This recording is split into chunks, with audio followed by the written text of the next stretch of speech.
Today we're going to talk about the Nevers. We're going to go into the new HBO Max show. It's cool. It's like X-Men meet Victorian age, and we got our expert with us, Kyle McGill and Johnny Boy. We're just going to break down some cool theories, plots, and we're going to get into spoiler territory too, just a heads up. But we got some crazy theories here. It may involve aliens to other fun stuff. It's going to be fantastic. Everyone, welcome back to AsArt with Nick, John, and the expert Kyle. We have a plethora of different type of content on this channel, from the new installments of Kyle going through his artwork process with colored pencils and other media, show reviews, visual effects breakdowns. Yeah, and we love HBO Max so much. We do so many different shows and breakdowns and theories, from Raised by Wolves to His Dark Material. You name it, we cover it. And now we're going to go spoilers, just so you know. We're going to go deep into the Nevers. And we have some crazy theories because we see alien spaceships, it looks like, flying, and some kind of sparkly lights, Tinkerbell things that enter the spirits or the bodies down below. But me and Kyle have some crazy theories. We're going to jump into it. Kyle, do you want to knock out one of the crazy theories right now? The crazy theories is, well, I don't know how crazy it is, Nick, because, I think it's something that isn't, so the, whatever it is down there is not necessarily an artifact. It's not like some sort of ship. Yes. It might actually be something a little bit more living, like some sort of, something that's alive, like the doctor referred to it as a chrysalis, right? Mm-hmm. So yes. It might be something that is awakening or transforming into something else. So I kind of have a theory that this ship that we saw at the beginning was crash landing on the planet. Like I don't think it was like it meant to land there kind of thing. It was if it was crash landing, that was the most graceful crash landing I've ever seen. But think about it, because those are all alien forms or spirits inside, and they're like, evacuate, and then the only things that they can attach to maybe live would be humans. But do we know that? No, this is theories. Oh yeah, that's right. That's right. This is all right. It's crazy theory. We won't know until probably season 2 now, because they were actually renewed for season 2, or they got the green light for season 2, even though they're not done with season 1 yet. We're only halfway through season 1. Just in case you guys didn't know, they had to stop because of COVID and everything that went on with the production, and also a lot of things with Whedon. I don't want to get too deep into it, but a lot of stuff went down with Whedon and a lot of accusations, so he's off the project. And now because everyone's coming out. So this all started before they. Oh, okay. So this is at the halfway point. He was on board, and now. Yes. That's interesting. Okay. So the second half of the season of season 1 that we're gonna get is not going to be headed up by Whedon. So it'll be, I forget who the showrunner is now, but I'm really liking it. This last episode, I did not see the twist coming. Yeah. Of the body switch, and even like the whole reporter thing. I was just like, whoa. Mm-hmm. And I went back. I'm like, that's the actual actress. They did such a good job with costume design and stuff to really play up the whole character and stuff. So So let me ask you this about this last episode. So Miss Crazy Maladie, right, is going undercover as a reporter, basically. I mean, to escape. Could she, based on how she is, could she have held it together that long without, going nutty? So that's the thing is, if anything, I have more, not respect, but I fear her more as a villain because she's able to pull that off. Mm-hmm. Right? Mm-hmm. Because before you think she's just some sort of manic, insane person that has demon strength when that's her power, right? But she's also someone who can keep it together and impersonate someone else. Right? That's pretty scary. But maybe because her power comes from pain, right? The more pain she has, the crazier crazier she gets, but what enhances her powers. So maybe when she has no pain, she's back to normal levels. But she does cut off her toes and stuff. So maybe that is what activates her power, is by she pains herself. Let's talk about Attack on Titans for a second. You got to bite the flesh, pain, and then it activates the powers kind of thing. But I thought the cutting of the toes was the impersonator. It was too. Were the toes cut differently? Because when I saw that the toes cut, they both? I couldn't remember in the previous episodes if I remember someone had cut toes, but I forgot who it was. I assumed it was her, but I couldn't remember exactly. Anyways, I just think pain is what activates it. That I mean, still that makes sense because I mean, like I think in every fight she's been in, she doesn't have it right away. She actually has to get hit, right, or something like that before. Yes. Yeah. And then she doesn't. She's kill like the demons. non-muscular She-Hulk, then, huh? Yeah, no, or like Jekyll and Hyde. Yeah. Maybe it's like, you know, she like turns into this other persona, or maybe she's normal and that's like the alien side coming out of her. Kind of thing. So one thing I noticed that you know, you only notice it after the fact. So I was like, oh, you crafty guys. Was when they're at the beginning of the execution and everyone, it's just kind of showing the crowd coming in, and they're getting ready to hang Maladie. Is that Effie Boyle Maladie, who's impersonating Effie Boyle, she's standing next to the jellied eels cart. And if you remember from the original episode, she says eels are like the associated with the devil or something, right? And I'm like, oh, interesting that she's standing right, by the jellied eels cart, right? And but I didn't notice that at the time. I was just like, okay, she's there too, That's good. They're doing a good job with callbacks, right? Like, in the first episode, he's like, you can't get this guy in a bath. And then later on, we found out because he literally can't. He just floats in water. Like he repels water. And there's like, there's like there's like payoffs for a lot of things. And then one of the craziest ones is our main character, Amalia True, right? Her name's True, but everything she says is basically a lie because we don't think it's her because she was technically dead when she got the powers, right? So therefore, it may just be another spirit inhabiting her or a being inhabiting her where it's not even Amalia True because she was a baker before all this, but now she knows how to fight like no one else. Like in the show, she's like the best fighter around, and she knows more than anyone else that has powers. But then she also knows nothing about London. Like she doesn't know the street signs. She doesn't really. She's always like, oh, I don't know, I'm not from here or this. She always has like a thing where she's not like familiar with the sort of surroundings. She also, this is calling back to episode I think 4. And I actually had to replay it 3 times just to hear. I believe she also said because she talked about where she's from, but she also talked about when she's from. Oh yeah. She's like, there's like do you not bury bodies like where you're from? She's like, when I'm from, we don't have enough space and there isn't enough time, right? And it's like, oh, whoa, that sounds like a nightmare. I got the feeling that that's not her skin from what they said. I don't think it was episode 3 that I recall. I think it was maybe even episode 2, and they were saving, someone was going to be hung and she had to choose from a cross. There was some things being said about her at that time. It's like, yeah, she's almost not reincarnated, but she's not who's supposed to be. You're right, John, because she shoots her. She doesn't shoot any vital organs, but she doesn't know the human body at all, right? So she shoots a vital organ.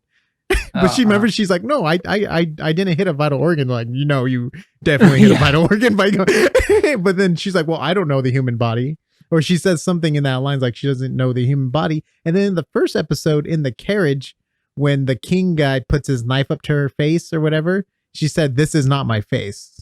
Yeah. Right. Or something like that too. So it's like all these signs like, okay, who is she? And then now the connection with the song. The lyrics were directed towards her. Oh, okay. I mean, to come down and save me, which isn't directed into anyone else. And then the first time she heard the song, you knew that she probably understood it.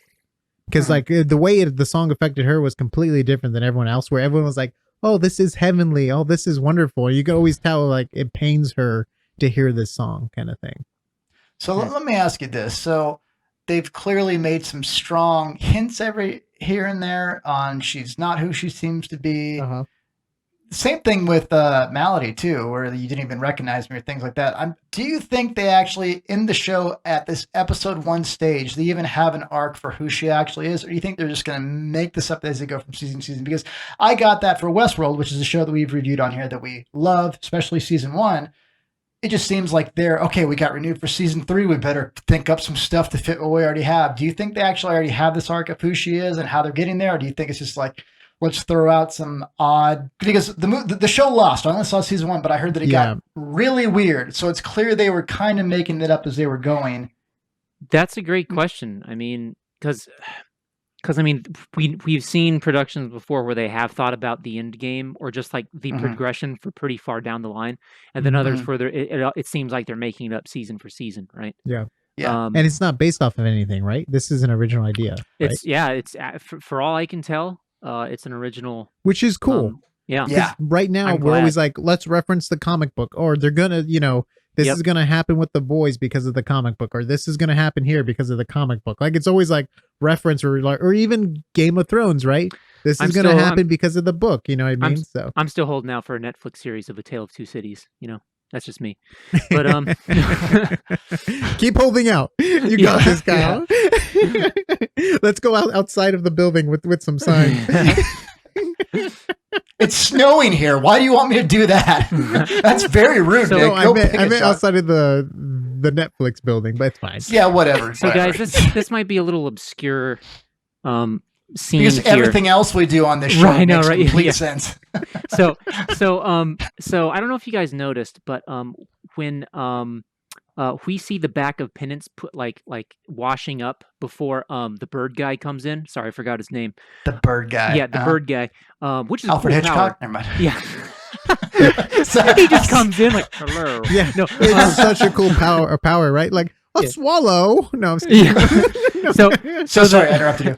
So the when we see the back of Penance, we see like this weird pattern or branching mark on her back. I don't know if that's something weird about her, like maybe she's been marked or some way, or if it's just like a marking from her corset.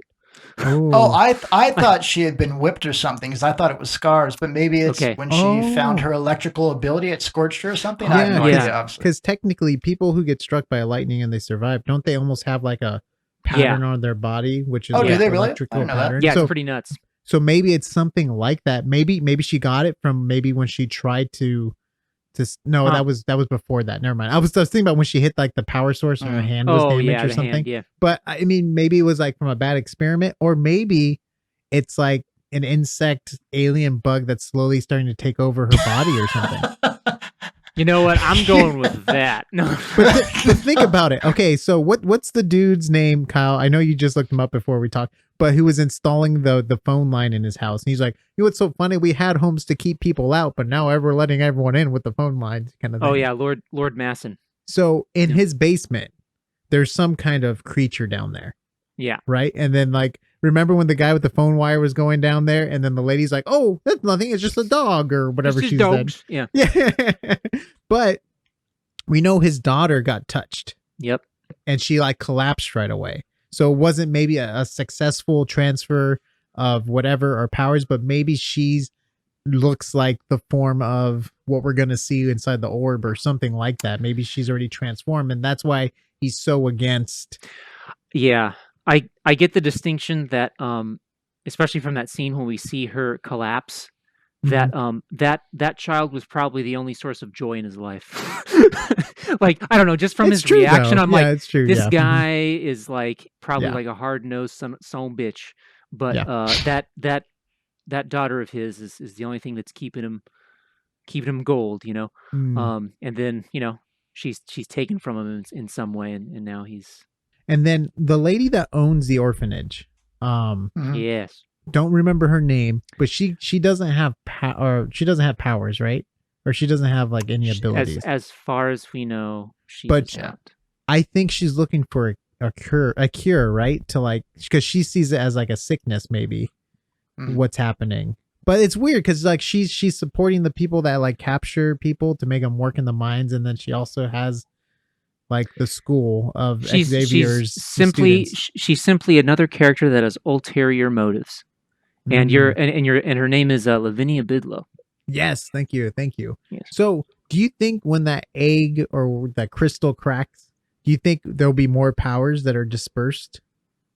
No, I think it's something else. Ooh, what do you think? It's weird. It's weird because I try to connect how the touched have a connection to it, right? Like what is the purpose right? Oh. And I don't know, right? Like at first I thought maybe it's some sort of creature, right? Maybe it's, but then like, how does that translate into the touched? Like it's not 100% clear yet. If we've gotten bits and pieces, but I don't know, like hive mind maybe. Maybe. What if it's like a queen bee thing and it has like connections to everyone else and stuff like that? Maybe, and they're all drones in waiting, right? Yeah. Who knows? Except for Maladie and True seem like they're the only ones that are like aware of everything going on. Or they're the most aware that we know of. Yeah. So the song that the girl was singing and they were saying, oh, it sounds like it's coming from someone else or something else.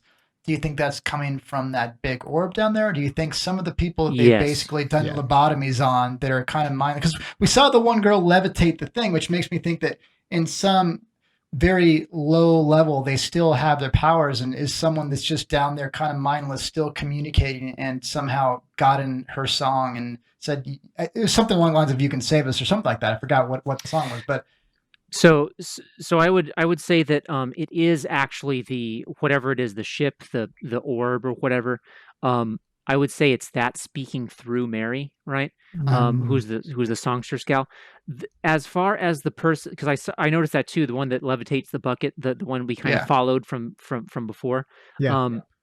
So remember that the doctor isn't necessarily lobotomizing them to take away their powers. Remember, he doesn't know what gives them their power. It's more like an exploratory thing. So he probably just freaking chopped out a piece of her brain without knowing what the heck he's looking for. And if so she still even operated maintains on, though. We don't know if she was operated on, right? Yeah, she was. Oh, she was. It shows her in the chair and everything. Yeah. Okay, but doesn't he leave? He does. Like we don't see him operate on her, right? He's called away. You know, Nick, that's a great point, because we know when you're telling a story like that, if you don't see it, skip over it. You didn't see it happen. If they don't die on screen, but because like we don't see the operation happen with her, right? He could have got busy and ran off. So she kind of comes back mindless. They're almost like zombies at that point. So let me. But she could also be worked to the bone, kind of thing. There has to be more powers out there than what we've seen, right? And it's only the first half of the season, so there's going to be more powers that are going to show up over time. But what do you guys think is going to be like the mid-season finale? Like, what are your expectations for that, and even for the rest of the season, roughly? Oh, I was just going to say, I mean, are we even going to get, because this wasn't intended to be the end of the season, so to speak. So we might not even get a mid-season resolution. It might just be where they had to stop filming unless they rework that particular episode. That's all I was going to say. But do you have any theories or ideas, John? Not as far as like what I'm guessing is going to happen. My only thought on this is I kind of might eat my words, because Raised by Wolves, which is another HBO Max show we saw on here, it got really weird. It started off feeling like this is how the series is supposed to go, and it got really, really weird. Yep. I feel like aliens in this universe, this story setting they set up, would be out of place, because this is Victorian area, blah, blah, blah. We're kind of getting a little bit, I feel like it has a touch of supernatural, but not alien. Then again, Indiana Jones proves that we can definitely go off in weird directions with the fourth one. But I feel like that would be uncharacteristic for this universe. I'm always thinking from a story standpoint, a storytelling standpoint, not as a show universe. So I may be looking at it from an odd angle, but I don't know. I mean, do you think both of you, like Nick is very strong on the alien side of things. Oh, Kyle, yeah. do you think that would fit in this world okay? Or do you think it's a fantastical enough world it wouldn't matter? It would. So there are certain reasons that lead me to believe that the writing crew has done their homework, especially around this time in history. Because the thing that kind of tipped me off is that they reference the Capital Punishment Amendment Act of 1868, which actually plays into the plot a bit. So I was like, all right, so they at least know that stuff. But it's interesting because this happened only in North America, as far as we know. But it's the exact same time period as what was called the airship sighting wave of 1897.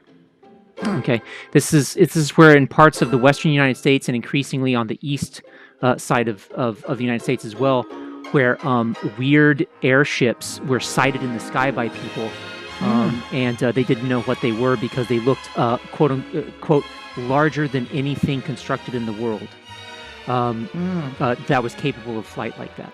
And so, that craft that we saw at the beginning of the series kind of reminds me of a sort of like weird alien airship, sort of techno-organic, right? It almost looks like a fish, kind of, but like it's an airship sort of thing, right? And that fits in with the sort of Victorian airship wave of the late 1890s, right? Specifically, since that first sighting was in 1896 in this timeline, right? All right, so that does match this time period then, and it would be a fun riff off of that. And then, John, we know with my track record, I'm right, just like Godzilla. And just kidding, I'm just joking. There's some stuff where I was like, Nick is batshit silly. Nick is bat crazy. There's no way that's going to be right. And I'm like, I was dreading recording because I'm like, I know he's going to say, I told you so. It pained me so bad. But yeah, it definitely had a Victorian look to it. But like Kyle was saying, that kind of fits in with, I guess, the real life things that are recorded as happening at that time. So that'd be a cool riff on that. That'd be kind of fun because it's not aliens in the regard we think of aliens now as the tin spacecraft. It's kind of different. So that's kind of fun. Yeah. So technically, did anyone see the spacecraft? I thought everybody was looking up at the sky, but then they almost forgot and went back to what they were doing afterwards. Yeah. And did that thing just evaporate? Like it just dissipated? I forgot in the first episode what happened to it. It looked like it, It looked like it just... I don't think we actually saw the quote-unquote impact of it, right? It just sort of... It seems like it just dissipated. Yeah. So are we sure the thing in the ground is actually from that ship, or might that be something else? It looked like the orb in the front of the ship. Yeah. So there was like a blue orb and everything was kind of spinning around it kind of thing. I just feel like if that thing would have crashed, like, well, this is exactly where it crashed and let's go take a look. I mean... Unless it has powers to like, transport itself or whatever. Yeah. Yeah, because the if we actually take a look at the cave that they're excavating the object in, you kind of see the rock around it as almost like molded around it, right? Like sort of done this weird sort of shaping. So maybe it has some sort of phasing powers that we don't yet understand. Or I mean, it also could be the bad guy at the end too.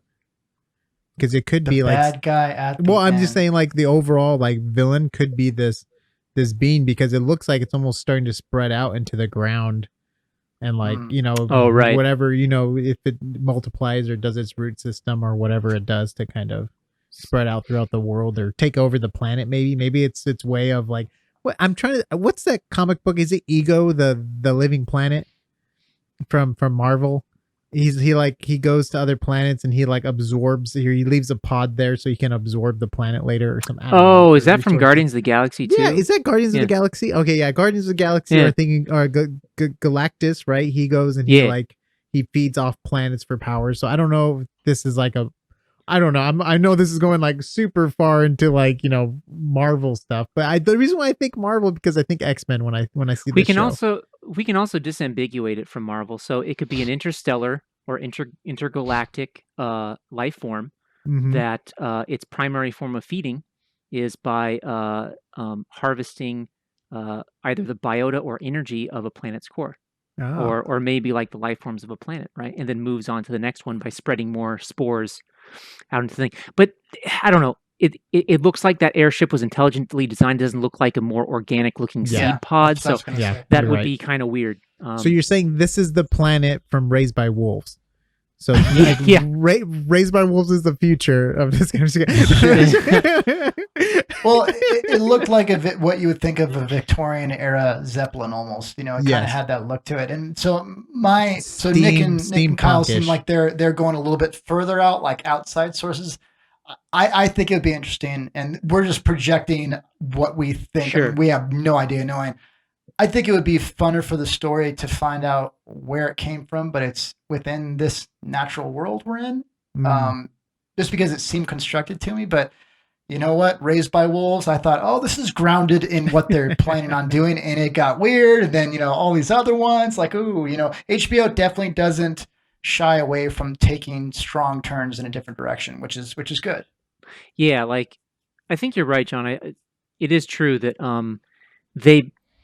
it's like the design of that ship was like as if you told like a few Victorian draftsmen or artists to be like, yeah, so we're thinking of this alien craft from Mars, right? Like, like what was it? And so like, they draw stuff of contemporary of the time because they haven't seen the future, right? So it's just reflective of like their most outlandish ideas coupled with technology that they know. Well, when I first saw it, it reminded me of Leonardo da Vinci's Flying Machine. It kind of had that look to me of it. But I mean, obviously they're just trying to make it look Victorian area. But what if that girl that builds stuff, what if she's like going to rebuild the ship? Because like the way she works with technology. Oh, that'd be crazy. Because like her designs are kind of steampunkish in that kind of like way, kind of like if you look at the cars and stuff like that, it kind of has more of that steampunk kind of fantastical feel to it. So maybe one, if the alien spirit did go, absorb or whatever, what if that was like the ship designer or builder or whatever that's in her body, or you know what I mean? And then like we have the soldier who is True, and like all these people are different members of the Enterprise. Yeah, of the Enterprise.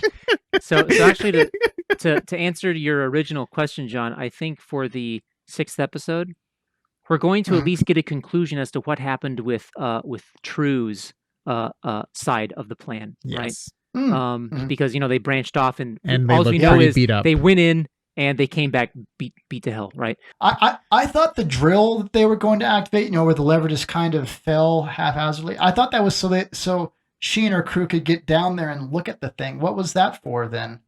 Well, that's what Team A. So I want to say Team A is the team that we did not see their adventure. Yes. Team B was the one that went on to save Maladie, right? So but the drill was made the switch for Team A, though. Yeah. So how did they do their thing if they never flipped the switch? Well, I think we're gonna see that in the next episode. Okay. It's gonna be like a flashback to like when they separate, where they go separate ways or whatever. Mm-hmm. But we did also see Maladie pick up one of the orphan kids, the one that was getting trampled on, right? The glass gal. Yeah. And so there is good to her. She's not like crazy as we think, right? Nah. Right. Yeah. Because has she killed anyone with powers yet? Well, that's a good question. Well, in the show or just ever? No, in the show. Oh, I don't think she has yet. Because like she's only technically killed. She's only threatened Mary. That's it. Yeah, and then she even got freaked out when True went to go shoot herself. I gotta say, guys, one of my favorite minor characters in this. Like, I think it's a great superpower that I haven't really seen before. I call him the Convincer because I can't remember his name. The guy's just like, I'm your long lost uncle back from the Indies, and he's like, oh, welcome, uncle. Like, it's like, oh my gosh, that's so cool. Yeah. He has a really cool power. He also does the whole thing with the food, like the food plate, right? Oh, that was him. I forgot about that. Yeah. So super cool power. Super cool power. I hope we see more of him. I don't know if he's coming back. Oh, I think so. I mean, because he escaped. And then and then episode 6, we're gonna see what was released out of the carriage.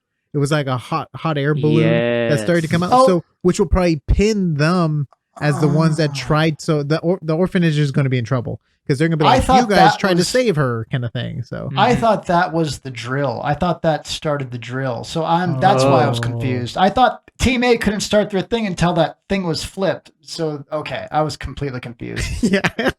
I was like, what? You definitely were confused. Yeah.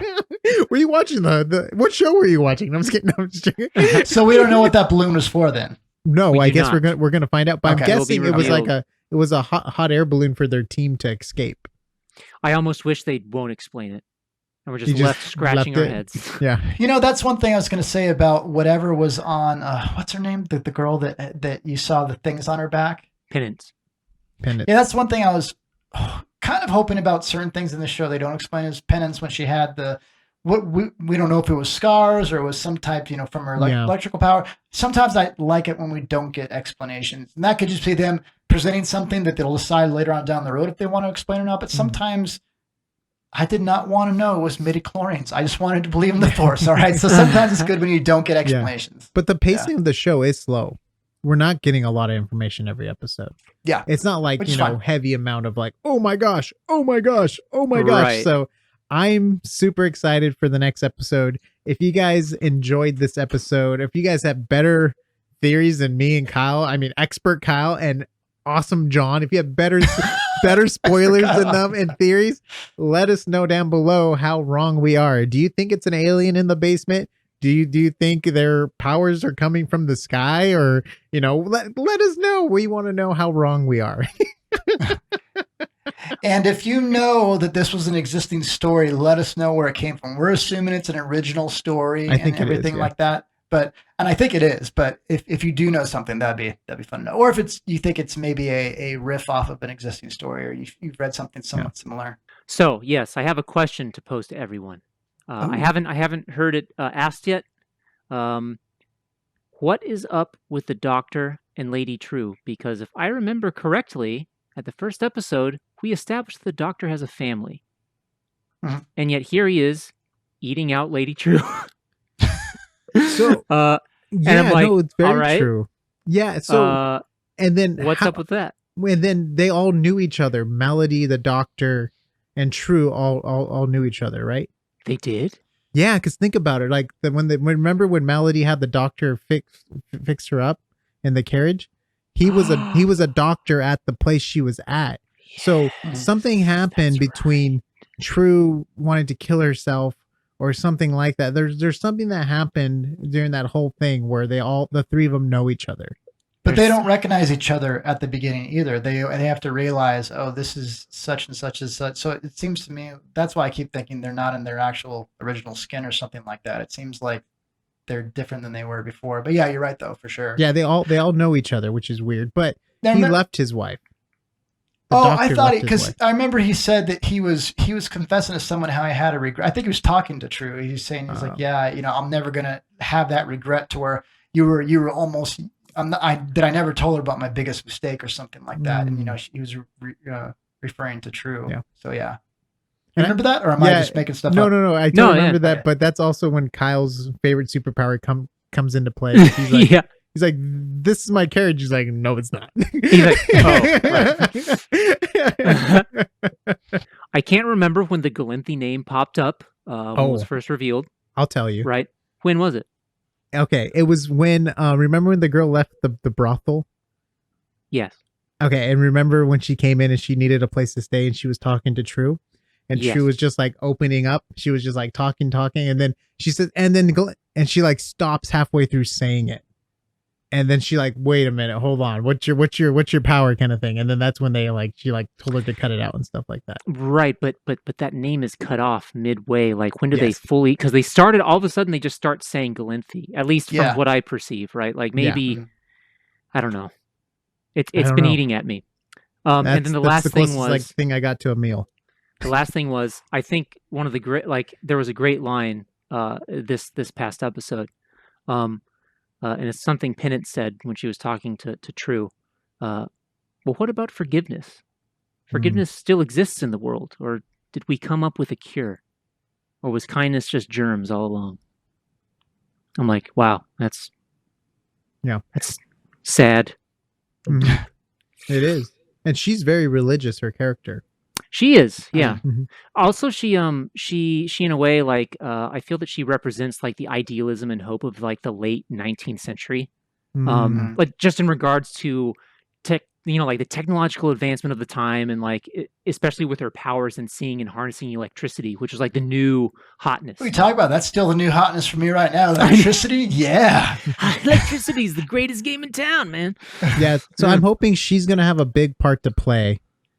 Because since she's able to build stuff like that can lead to long. I mean, what if she builds like a time travel machine or something that splits the powers or whatever? Like, if anything could be built in this universe, it's going to be by her. For sure, she's the most skilled builder. So, like any cool thing we get for whatever, even to help open, whatever. If they can't open it by the end of the first season, they might have to kidnap someone who has the ability to do that, torture them to do it, or whatever. Who knows? She's the only one that's able to do it. So, speaking of kind of that type of stuff, what did you guys think of the big betrayal of Ice Touch Woman? The big betrayal. Oh, of Wait, you mean the one that explodes things? The one when she touches stuff. Yeah, that she killed her daughter or her baby or whatever. Yeah. Because that was a big thing, and I was like, I felt like that was out of left field. Did we have any hints of that coming or no? No really hints. That was the one that was like it just seemed off, didn't it? Like it seemed like, I don't know. That was one I don't part think of the it was story. off. I just think it was a surprise. And I think it for the time it was revealed, it was a good point in the story, right? Because it makes, for the beginning like 3 or 4 episodes, or at least 3.5 episodes, right? We like see this, like they have a sense of purpose on like what they're going to be doing, right? And they got set back by Mary being killed, and so now we're starting to see them realize that it's going to be harder than it actually is, right? Because they come up with this great plan, it doesn't work. Then they find out there's spies and stuff, and then now they're splitting into factions. Yeah, right, with this broken up plan. They're like being they're being tested, their group and their trust. So let me ask you this. This is not specific to this story, but we've seen Game of Thrones go on for a good number of seasons, but HBO Max wanted to go on for at least 10. Then we have Westworld, that's first season, probably the best season of entertainment I've ever seen. And then season 2 and 3 have been different, but they've also struggled to try and match that quality. Based on the pace that this story is developing at, and obviously we're only half through what would truly be a season 1, how many seasons do you think to have a good story arc to this, based on the pace they're going, right? Do you think this would be well spent? And because the interesting one was Watchmen, we only got 1 season because the writer that was writing these amazing episodes, that's where my story ended. I'd love to see someone else pick it up, but for what I wanted to tell, 1 season is all I needed. Do you think this should be something that goes on for many, many seasons? And obviously we have no idea of the story, but based on how the story is unfolding, what do you think they have in mind for this? Okay. Personally, I don't think we'll see more than 2 seasons. Obviously there's always room for someone to expand on a story, specifically around Lord Massen's remark about anyone who was abroad during when people were first touched were in London before they started going out into the world again. So there is potentiality for an expanded worldwide sort of adventure going on, but I see that as like a far cry, right? So I don't see it going on too long because like the main guy behind it is not even a part of the project anymore, Whedon. Did he write the story, or was he the writer, or just one of the? Because I think he was the creative force behind it. He also directed this last episode too. Because Ridley Scott, everybody associated Raised by Wolves with Ridley Scott, because definitely had a lot of his stylings and some of the universe kind of injected in there. But he wasn't the writer of that. He wasn't the writer at all. Right. So, well, I mean, Joss Whedon wrote for comic books before he got into movies. Probably the best run of Astonishing X-Men I've ever read is written by Joss Whedon. So we'll see how far it goes. I mean, we'll see. Maybe because he probably has a decent idea of what he wants to do with character arcs and stuff. But I see it at the max going 3 seasons. And what's cool is like I feel like 3 is good, and then they can jump onto other projects. I feel like HBO is in this really cool experimental stage with all these new shows and stuff, and just high quality shows. So, I mean, I'm hoping it doesn't go longer than that. I feel like sometimes when shows go too long, it just really. I mean, Game of Thrones, it made sense because of all the content in the books and stuff, right? Like they could have gone 13 seasons out of all the content and stuff they had, but I mean, hopefully it doesn't go too long. I think 2 or 3 seasons, whether you're talking about Joss Whedon's, kind of eliminated influence or not, I feel like that would make for a good story. 2 could be certainly workable. And then 3, I think would be, not on the long end, but I think that would be a good 2 or 3 seasons. I think I'd rather it end with a good impact and you really enjoyed the conclusion rather than it burn itself out and it only stops because they stopped renewing you for seasons. And then it's different than his Buffy, the vampire. I feel like Buffy was so meant for TV. So went on forever with different story, where this just feels like a contained, self-contained. Cool. All right, you guys. So check out Kyle's Instagram, Picos with the 0. Check that out. A lot of amazing artwork. Also, he just dropped the first in a video series covering his artistic process and things like that. Really, really fun Mother's Day project. Check that out. Check out AsArt.space for the audio and video links. We have a podcast on Spotify and Apple Podcasts. We have a plethora of content from everything you can think of. So check out the different content on our platform. I will see you on the next AsArt. Woo!